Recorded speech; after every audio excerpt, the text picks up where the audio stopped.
Major funding for the rise and fall of Jim Crow is provided by the National Endowment for the Humanities, expanding America's understanding for more than 30 years of who we were, who we are, and who we will be. And by support from the Corporation for Public Broadcasting, a private corporation funded by the American people. Additional funding is provided by the John D. and Catherine T. MacArthur Foundation. Corporate support is made possible by New York Life. With vision and determination, one generation dreamed of creating a better world for the next. New York Life is proud to bring you remarkable stories of dedication, struggle, and triumph.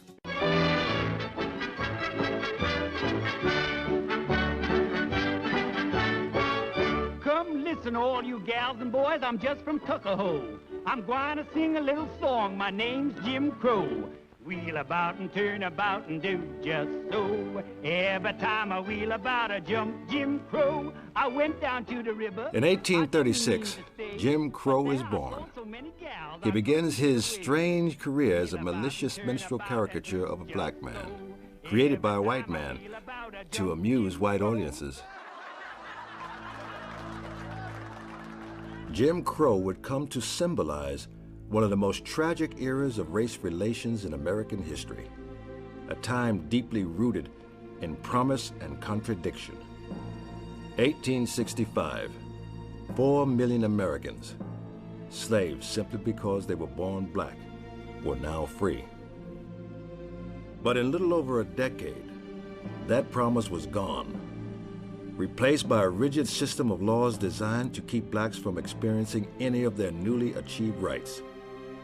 It would be known as the era of Jim Crow, the American form of racial apartheid. But I tried to lean inside and get me a cup of water. And those white people beat me till I was unconscious. They thought I was dead. My dad said, as long as you're living in this South, you're gonna have to go to the back door in this town. Now you just settle for that. He said, but one thing I want you to swear and promise to me, that you will never get used to it. I'm not ashamed of the segregated and Jim Crow experience, all because we were able to devise techniques for survival that permitted us to abide our time and to wait until our change come. As most blacks were willing to bide their time, some began to fight back. In the late 1880s and 90s, they embarked on an uncertain campaign to secure voting rights, build their own communities, schools, businesses, and churches, and to demand redress against mob violence and lynching. The white supremacists fought back. By 1919, the Ku Klux Klan, which had been a Southern idiosyncrasy, became a national ideology. White supremacy, the power behind Jim Crow, appeared invincible. And over the next decade, the violence against blacks would grow even more horrific.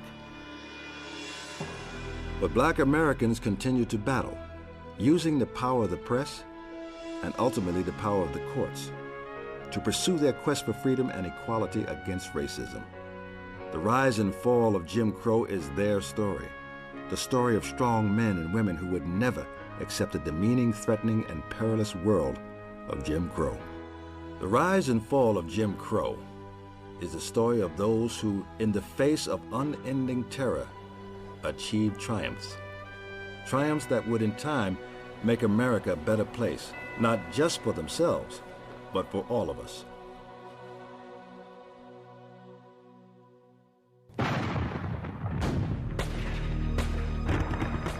Conflict over black emancipation is as old as the nation. In 1861, the South left the Union rather than remain part of a country that restricted the expansion of slavery. At first, Abraham Lincoln saw the struggle as simply a war to save the nation. But in time, he would recast the Civil War as a war to end slavery. On January 1st, 1863, he issued the Emancipation Proclamation, freeing all slaves in the Confederate States. 6 months after the South surrendered, Congress ratified the 13th Amendment, abolishing slavery. The federal government had made a promise to the former slaves, these newly freed men and women who knew what they wanted: education and the right to vote, equal rights in the courts, and mostly land. What is it that your people need now that you're free? Our people need land, and they need tools to work the land. So there we began to see the priority to own our own land. Every colored man will be a slave and feel himself a slave until he can raise his own bale of cotton and put his own mark upon it and says, "This is mine." Without independence and self-employment, freedom would be meaningless. Peter Hall. On Edisto Island off the coast of South Carolina, thousands of newly freed blacks were making that dream come true. On land abandoned by their former masters and given to them by the Union Army, they had built schools and churches, established family and community life. But they had heard rumors that their future was at risk. Lincoln had been assassinated, and a Southerner, Andrew Johnson, was president. Johnson fought to save the Union, but not to free slaves. "This is a country for white men," he said, "and as long as I'm president, it will be a government for white men." Sometimes I feel like a motherless child. On October 19th, 1865, a boat carrying a deeply troubled Union general, Oliver O. Howard, slowly made its way toward Edisto. Howard was known as the Christian General, a deeply religious man who hated slavery. He was in charge of the new Freedmen's Bureau, established by Congress that year to protect the confiscated lands given to the former slaves. Howard was revered second only to Lincoln by free blacks. They got the message from the Freedmen's Bureau that the general was coming back, General Oliver O. Howard, who they were expecting to hear nothing but good news from him because he was the man who had told them about how this land now was transferred to them and that they owned it and they didn't have to worry about massa no more and everything. He asked them to gather together at the church on Edisto. So over 2,000 people came from all amongst the oak trees and all back off in the woods and from their shacks and their dirt roads to meet there at the church to hear this new discussion about their land. I have been sent by the president to tell you that your old masters have been pardoned and their plantations are to be given back to them, and that they would hire blacks to work for them. Lay aside your bitter feelings and be reconciled to them. General Oliver O. Howard. So people were enraged and people started hollering out, "No, no, ain't no way. No, no, that ain't what you tell us before. No, sir, no, sir." General Howard, why do you take away our lands? You take them from us who are true, always true to the government. You give them to our all-time enemies. The man who gave me 39 lashes and who stripped and flogged my mother and sister, who keeps land from me well knowing I would not have anything to do with him if I had land of my own. That man I cannot well forgive. A freedman. Some went into nobody know the trouble we see. And some went into motherless child, and all those things rippled off the sea. Like a motherless child, a long way from home.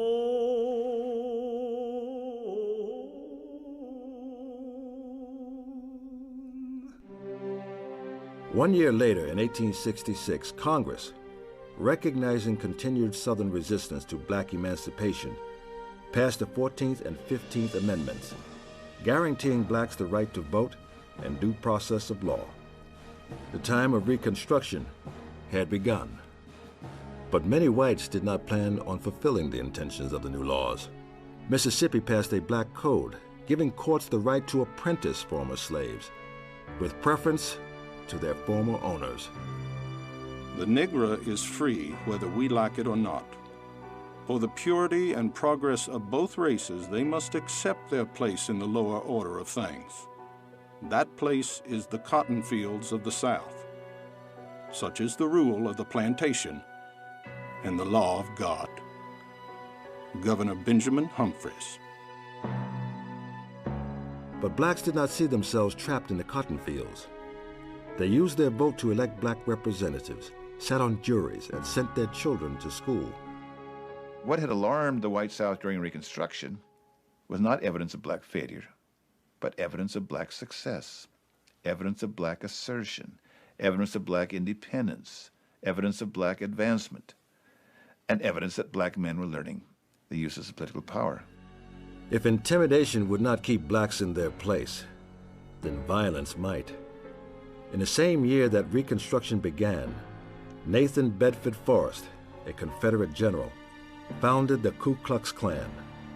The image of the Klan in white hoods killing blacks by the light of burning crosses would forever be etched in the American mind.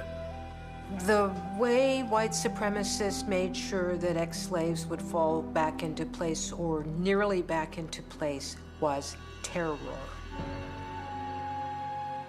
Beating people up, burning down their houses, shooting them, just the usual physical mayhem of personal violence.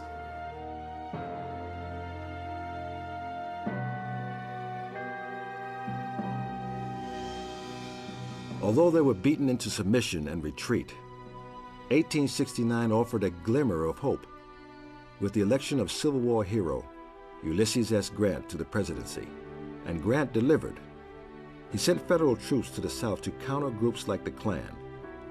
But for the black community, even federal intervention was not enough.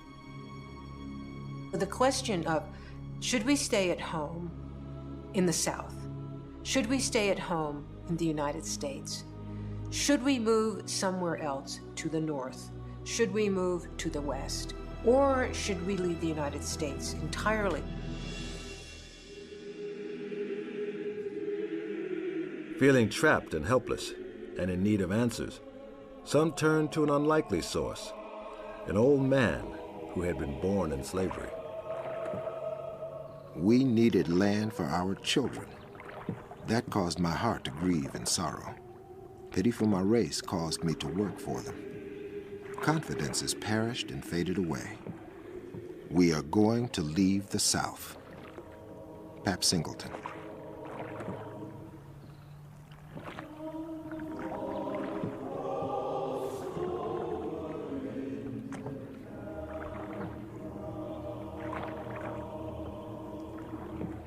In 1874, Pap Singleton, a former slave, would lead a group of 300 blacks to Kansas.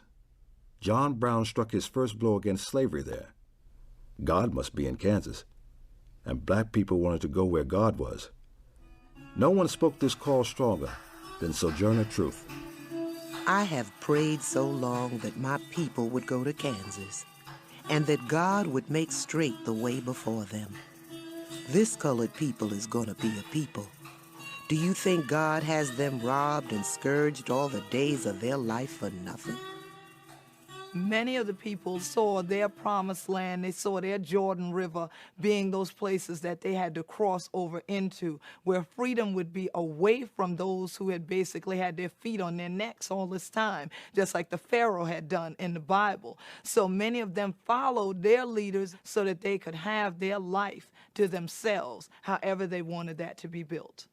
They also believed in the God of Daniel, who was an avenging God, This is the God of the apocalypse, the God of the second coming, the God of the decision of who is going to go to heaven and who is going to go to hell.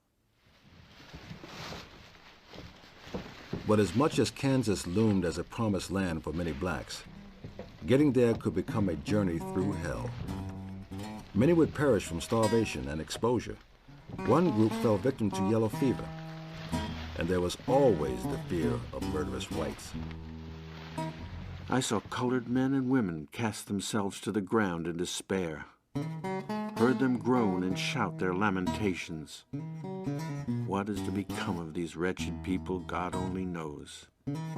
Here were nearly 50,000, scattered along the banks of the mighty Mississippi, without shelter, without food, with no hope of escaping from their present surrounding, and hardly a chance of returning from whence they came.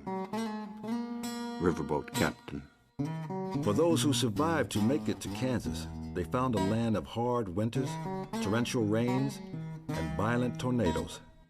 But through spiritual and emotional conviction, they sustained themselves. And within a few years, over 20 towns would be built. But not all blacks thought the answer was to leave the South.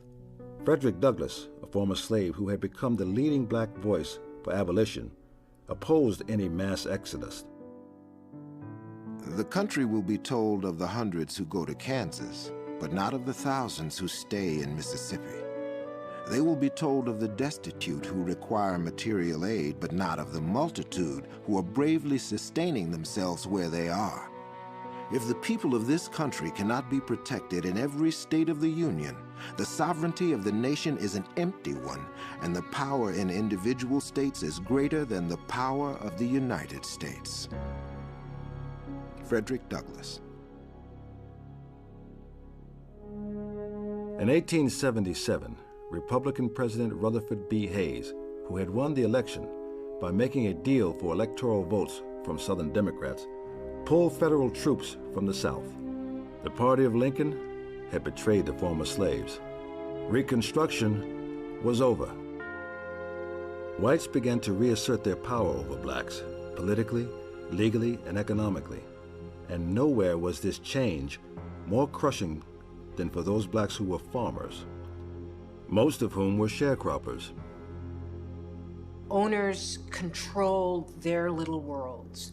So there was no police power, there was no federal power, there was no state power that actually made a difference on the ground. So you had relations of dependency built around obedience and submission. That was the ideology of the culture of slavery, obedience and submission. Here was the black man, having very limited education, not knowing how to figure and to read, with the books being kept by the white man who is giving him his supplies to start a crop, and likewise owned the land. When the black man ended up at the end of the year and brought his crop in, the white man immediately arranged to outfigure him. The man would take your cotton, and then the man at the store, you had credit, he run the books up on you, so you didn't have nothing. You work a whole year and hand pick 40 bales of cotton and come out with nothing. Frustrated by the unfulfilled promise of emancipation, blacks turned to the next generation, to their children.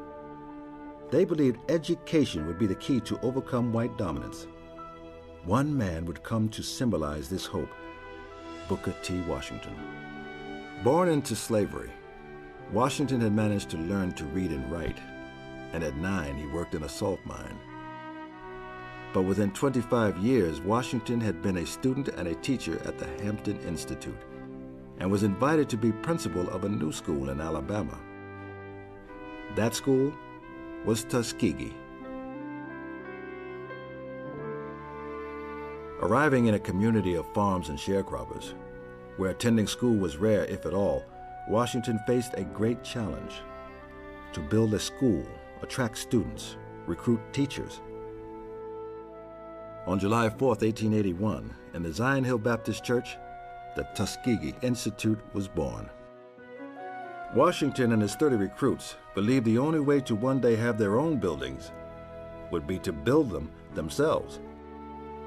The reason that it started as an industrial school was because they had nothing, and so they had to build, grow, and make everything, like harness making, because they needed to have harnesses for the farm animals, carpentry, because they needed to build the buildings, brick masonry, because they needed to make the bricks. These kinds of trades, printing, shoemaking, tailoring, carpentry, all of these things were things that they could use to build a business. One student who found opportunity at Tuskegee was a young man named William Holtzclaw. His parents, especially his mother, Addie, were passionate about getting an education for their children. They even built their own school. I remember my parents went into the forest and cut pine poles 8 inches in diameter, split them in half, carried them on their shoulders to a nice shady spot, and built a schoolhouse. There were no floors, no chimneys, and the benches were made of the same material. Addie Holtzclaw would provide schemes that allowed William and his brother to get an education for most of the year. The landlord wanted us to pick cotton, but Mother wanted me to remain in school, so she used to out-general him by hiding me behind skillets, ovens, and pots. Then she would slip me to school the back way, pushing me through the woods and underbrush until it was safe for me to travel alone. Whenever someone had wanted to go to school, they would make sure that one of them went and that one stayed at home. Because if they didn't, if both of them were gone, the overseer would come around and would say, "Where are those boys?" And he would get upset. So in order to make sure that that didn't happen, she'd send one to school and leave one at home to do the work. So when the overseer came around and needed someone, she would call them and they would be there.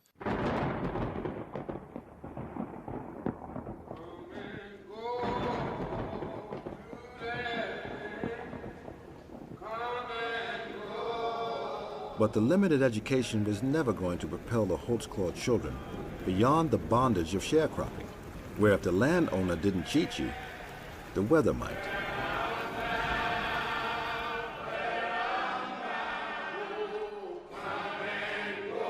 William Holtzclaw heard about Tuskegee. He wrote Booker T. Washington a letter. Dear Book, I want to go to Tuskegee to get an education. Can I come?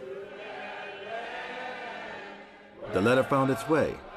Come, Washington replied. When I walked out on campus, I was startled at what I saw. There before my eyes was a huge pair of mules drawing a machine plow, which to me at the time was a mystery. There were girls cultivating flowers and boys erecting huge brick buildings.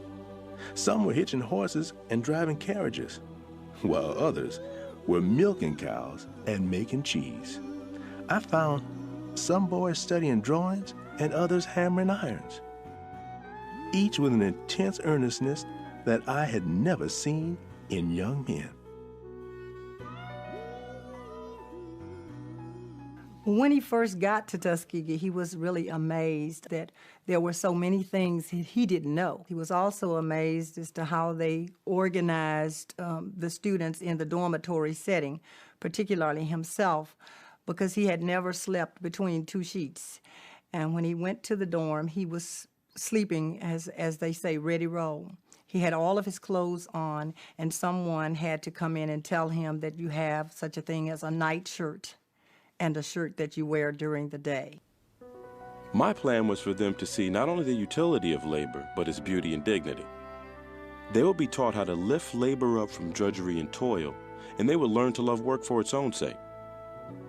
We wanted them to return to the plantation districts and show people there how to put new energy and new ideas into farming, as well as the intellectual and moral and religious life of the people.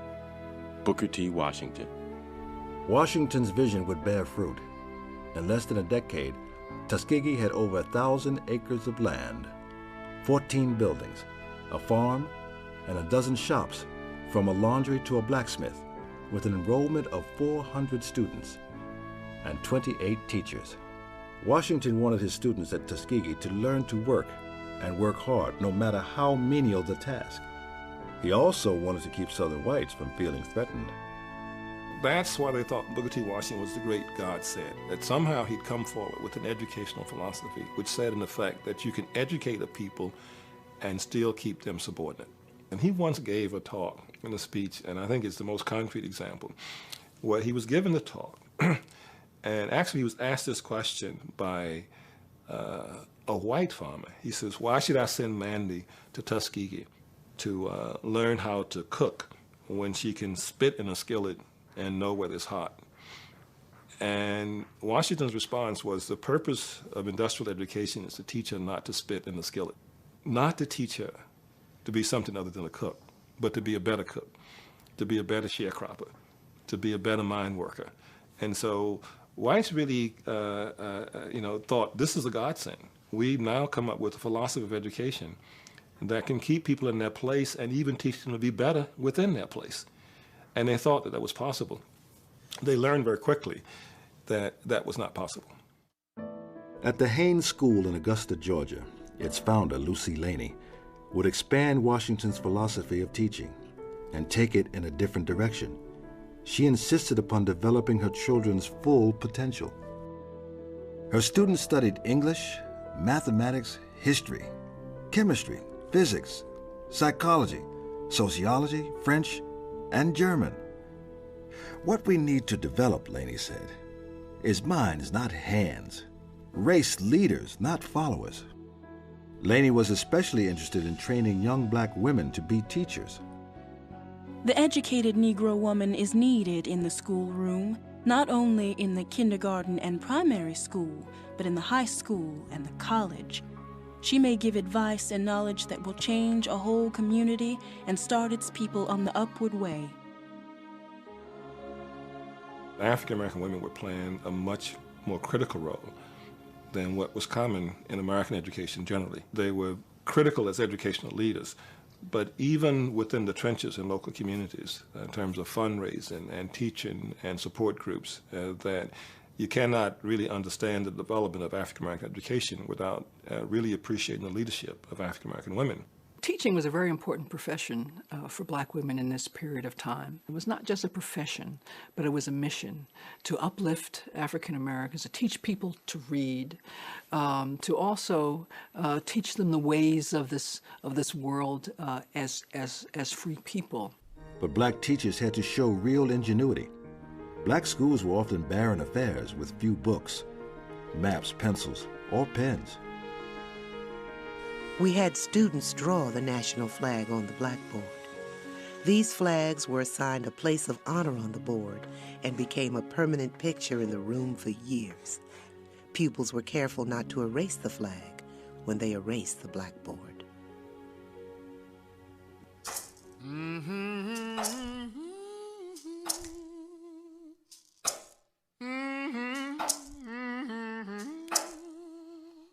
The positive image of Laney and others was hopeful, but the reality for most blacks was hard, back-breaking work and servitude. I've been a factory hand, janitor, porter, and butler, and wiping engines on the railroad. I worked as a helper for a carpenter, laying bricks for masons. I've been a driver of teams, a pick and shovel man, and drove steel for a section boss. I was a hand on the Mississippi and working in a steel foundry, and seemed like I did 100 more jobs. My grandma would work in the tub washing the clothes of the prominent white people of our city. And for all of that washing, for the whole white family, washing and then ironing, she got $1.50 for the whole family laundry at the end of it. So there were several families that she had, but it was just $1.50 for all of that work. White folks didn't have no feeling for you. They pretended they did. They had nannies to give their child comfort. That was my name, Nanny. They would teach their children they were better than you. You was giving them all that love, and you'd hear them say, "You're not supposed to love Nanny. Nanny's a nigger." And they would say it so nasty till it would cut your heart out almost, and you couldn't say a mumbling word. A woman knows how to shift a smile when the burden is so heavy. know how to smile when she want to cry, smile when sorrow done touch her so deeply. So that's why I feel black women in the field had to pray and had to moan and had to cry. Them prayers went a long way and protected a lot of people. And God wiped away those tears. And the next morning, we had the strength to go on. Dorothy Bolden. But despite all the obstacles, blacks began to rise. More blacks were being educated. There was now a growing black middle class. And the children of the former slaves were not too quick to bow down to the white man as their parents had. Whites perceived a new generation of black Southerners, the sons and the daughters and the grandsons and granddaughters of the former slaves, who had not been disciplined by slavery, who had never known slavery, who were perceived as much more restless and obviously much more threatening because, unlike some of their parents and grandparents, they seemed less afraid of whites. We are not the Negro from whom the chains of slavery fell a quarter of a century ago. Most assuredly not. We are now qualified as being the equal of whites and should be treated as such. Every time we see a Negro physician, it does us good. When we see a Negro pharmacist, it goes still better. When we see the lawyers, professors, bank presidents, inventors, machinists, mechanics, we grin as much as our mouth will allow and shout, "The Negro is coming." Editor, Richmond Planet. Many whites feared since the end of slavery that blacks would come to feel they were equal to whites. Now that fear seemed realized. The colored race is getting more unreliable. Freedom has ruined them in every way. Only the old-timey darkies can be trusted. The young ones are sullen and grow more insolent every day. They don't sing as they used to. You should have known the old days of the plantation. Every year it seems they're losing more and more of their own confessed good humor. I sometimes feel I don't know them anymore. They've grown so glum and serious, or I'm free to say I'm scared of them. Nowhere was this fear more pronounced than in Memphis, Tennessee, where in the 1880s, 40% of the population was black. Faced with this growing black presence, whites demanded that the informal practices which had segregated the races since 1865 become legalized and strictly enforced. The laws were intended to accomplish what it was clear the conventions were not going to accomplish, which was, again, to make African Americans act inferior. Again, if white people couldn't make African Americans be inferior, they couldn't prevent some of them from attaining a kind of middle-class status despite the violence and despite the discrimination, then they could make them act inferior. These forced acts of humiliation began to manifest themselves on the Southern Railroad lines. Special Jim Crow cars were set aside on trains for black men and women, and for those white men who wanted to smoke and drink. In 1884, Ida B. Wells, a young teacher from Memphis, was quietly reading in a first-class car when the conductor ordered her to move to the Jim Crow car.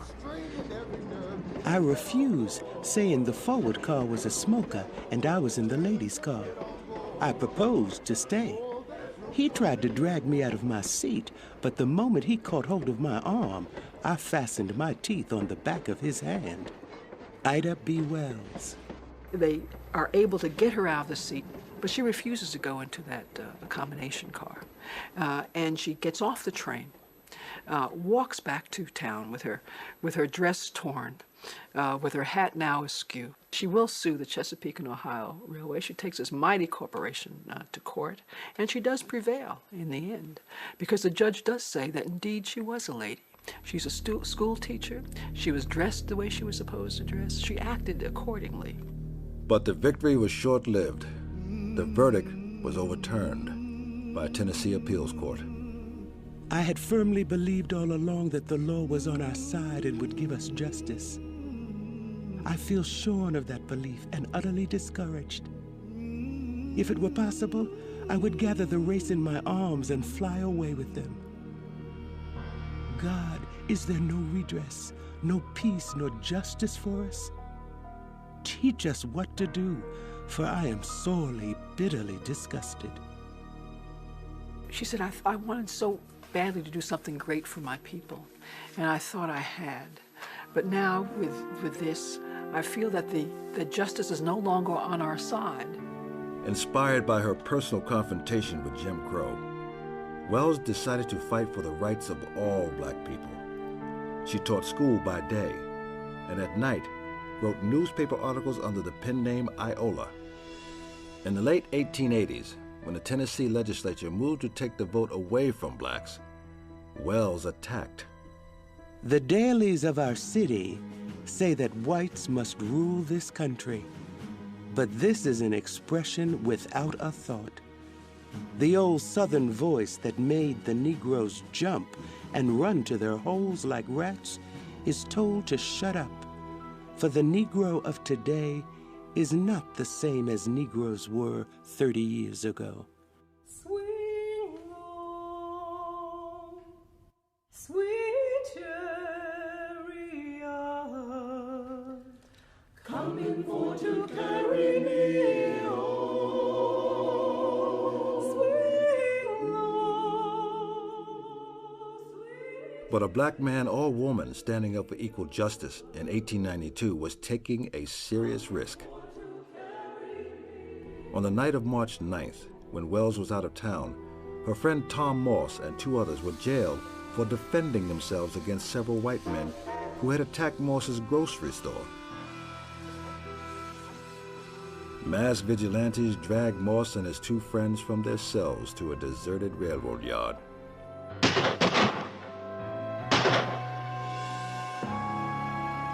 Before he died, Moss cried out, "Tell my people to flee. There is no justice here." This lynching, a term that came to be applied to any mob killing of blacks, disheartened Wells. When she had come back to Memphis, she saw that the community was absolutely devastated, and so was she. No one knew quite what to do. But when she read those words, she said, this is going to be her mission as well. And she begins to tell black Memphians, there is no justice for you here. The system is not working for us. No one is trying to get these killers of our young men. And it is one we should go. And go they did. At least 6,000 black Memphis residents would heed Wells's call to leave. It was the beginning of an exodus that in the coming decades would number in the millions. The murder of her friend also opened her eyes to who the true targets of the lynch mob were. When her 3 friends were lynched, she began to realize that even black people, middle-class black people, could be victims of that. And she talks about how until that happened, she had believed that those excesses, what she called excesses against the race, were only directed against those people who had perhaps done something to deserve it. This opened my eyes to what lynching really was, an excuse to get rid of Negroes who were acquiring wealth and property, and thus keep the race terrorized and keep the niggers down. Ida Wells is one voice that says that that these assumptions of black people, that we can actually come to some negotiated settlement with whites in this period, is a false assumption, and that you have to fight, that the only way we're going to do it is to fight. Ida B. Wells would eventually leave Memphis for Chicago. There she began her crusade against the murder of Southern blacks, which she would continue for the rest of her life. But across the South, lynching continued. Edward White, Vance McClure, Link Wagner, Robert Williams, George King, Scott Sherman, John Fry, Ovid Belzer, William Smith, Falcon Francis, A.L. Smart, Mr. and Mrs. Morris, Patrick Morris, Gilbert Francis, Bird Love, Isaac Pizer, Louis Senegal, Joseph Dizell, Frank James, Louis Munn, Hiram Whiteman, Desano Lozano, Angelo Mongoso. The tragedy today, I think, is a lot of people think they just hung somebody, but a ritualized lynching was a part of the culture of the South with even religious and patriotic connotations. Think about this. Some white folk, if they had the time, dressed up in their old army garb, their old army uniform, to come out to a lynching. Racism reached a point, it was so dramatized and so ritualized and codified in the laws and in the practices that it was the most normal, patriotic, the most religious thing that you could do is to worship segregation.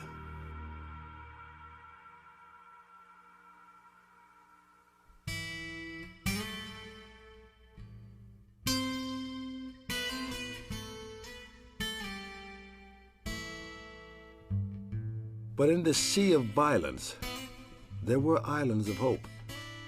One was in the Mississippi Delta, a town called Mound Bayou. There was no other place for me other than Mound Bayou. To me, it was the greatest place around. People could, we have our own offices. I didn't have to walk down the street afraid. This was something that was unbelievable in this very racial conscious era, where there was so few opportunities other than manual labor for black people. We had everything in Mound Bayou that heart could desire. We had oil mills, we had stores, we had bottle works, we had hospitals, we had zoos, we had swimming pools. We had a lot of things that people would enjoy. Mound Bayou was founded in 1887 by black businessman Isaiah T. Montgomery, a Southern man with a simple philosophy. It's a white man's country. Let them run it.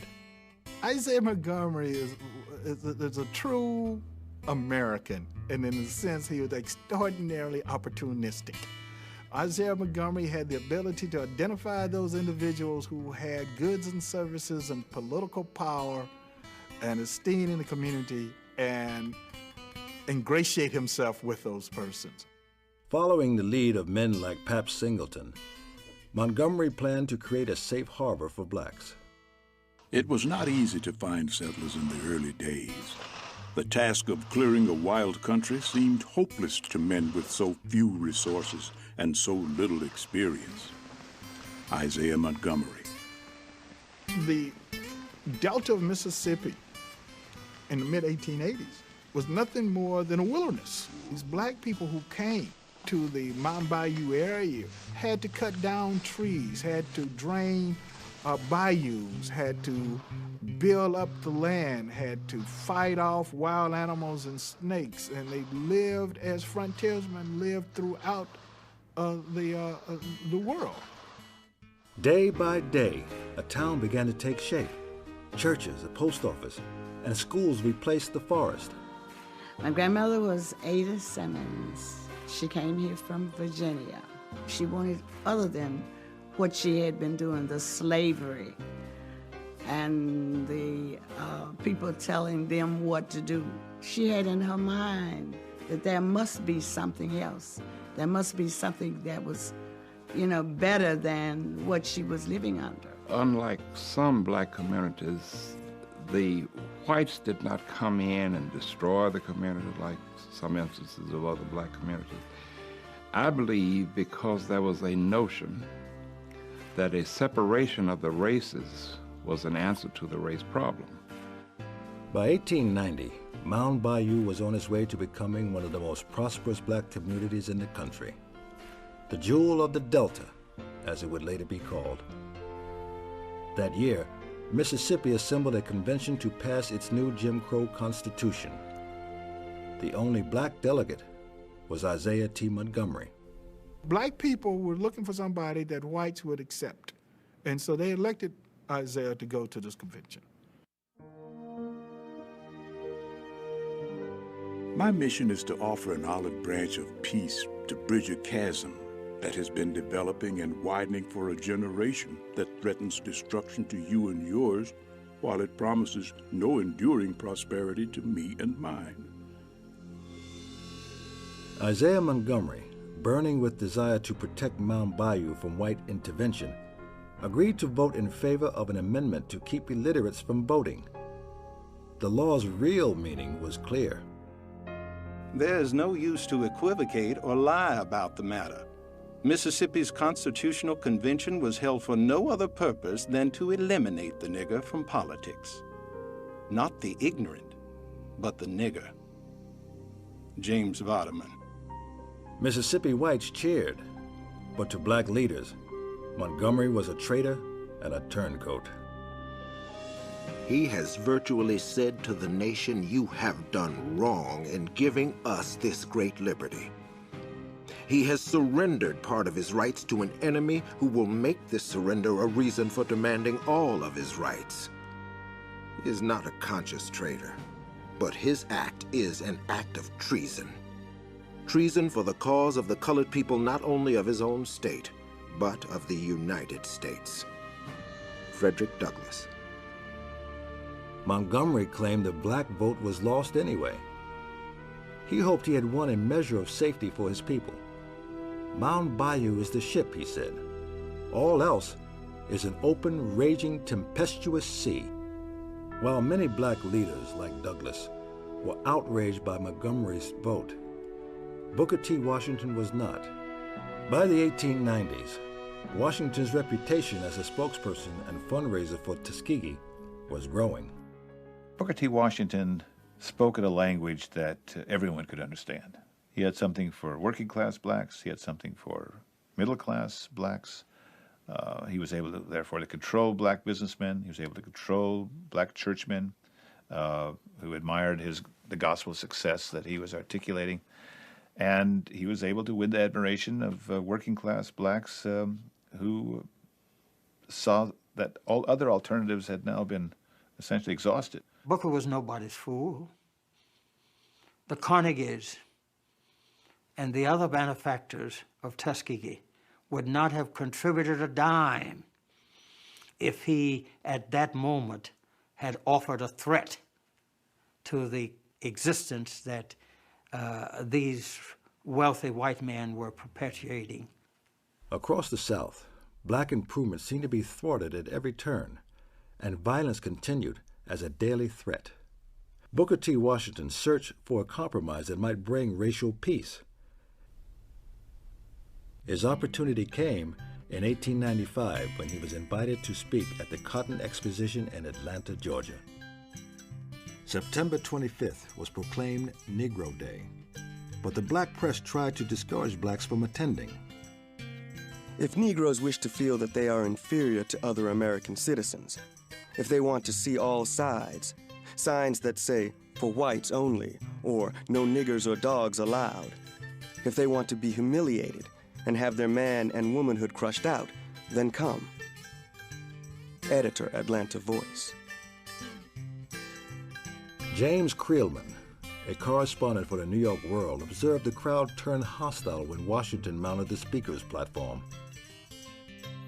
When a colored man appeared on the stage, a sudden chill fell on the whole assemblage. One after another asked, "What's that nigger doing on the stage?" James Creelman. But when Booker T. Washington criticized his own people for seeking political and economic power during Reconstruction, the crowd listened. Our greatest danger is that in the great leap from slavery to freedom, we may overlook the fact that the masses of us are to live by the production of our hands.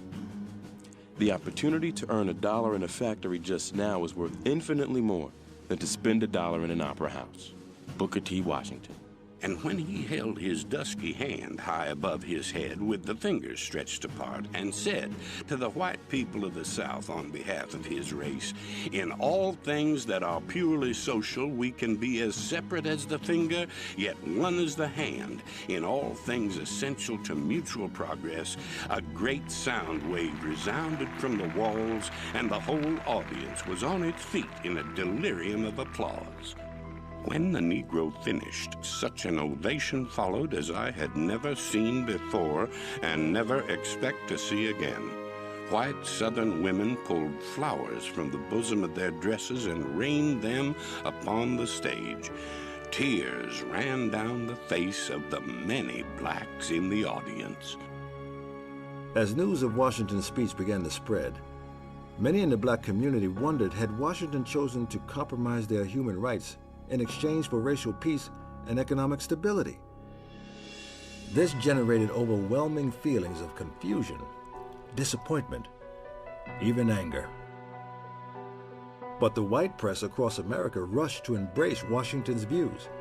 Former abolitionists, railroad tycoons, political leaders, even President Grover Cleveland wired their congratulations.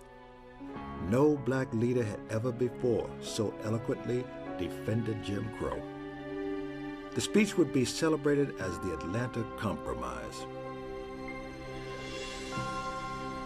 I think Booker Washington's idea of getting civil rights was, if you look like, act like, achieve like, work like, own businesses like, support the government like, pay taxes like everybody else, that the civil rights that you are entitled to will be given to you. The South had demonstrated this was not the case. Only 12 months after the Atlanta Compromise, the highest court in the land would agree. 3 years before the Washington speech, a Louisiana shoemaker named Omer Plessy was fined $25 for refusing to leave a whites-only car on the Louisiana Railway. Plessy was only 1/8 black, but under Louisiana law, he was black. By 1896, the case appeared before the United States Supreme Court. The court upheld the Louisiana law, stating that separate but equal facilities for blacks and whites did not violate the Constitution's new guarantee of equal protection.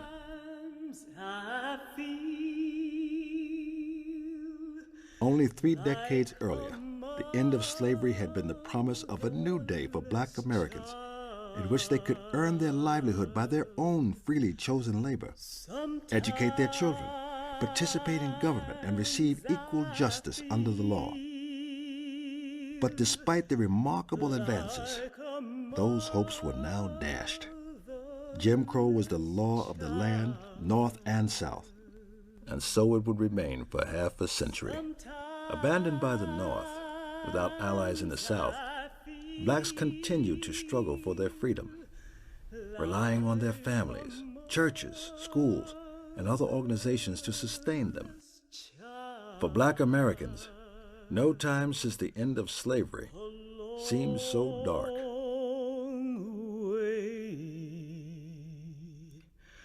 From home.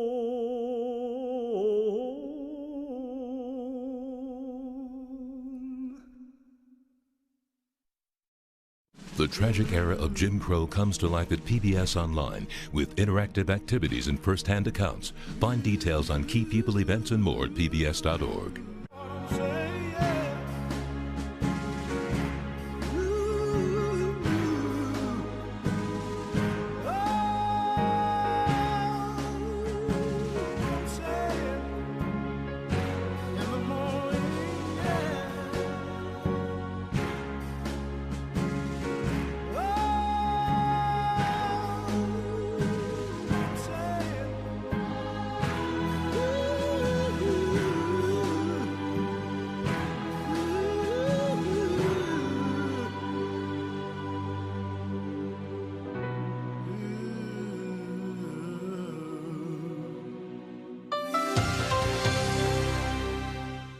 Major funding for the rise and fall of Jim Crow is provided by the National Endowment for the Humanities, expanding America's understanding for more than 30 years of who we were, who we are, and who we will be.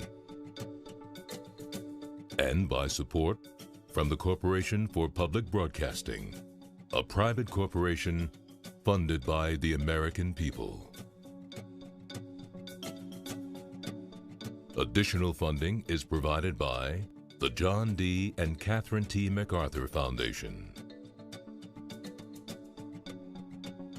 Corporate support is made possible by New York Life. Today should be better than yesterday. Tomorrow should be even greater. This idea inspired a movement, and New York Life salutes the vision and bravery of those who improved our nation and our world.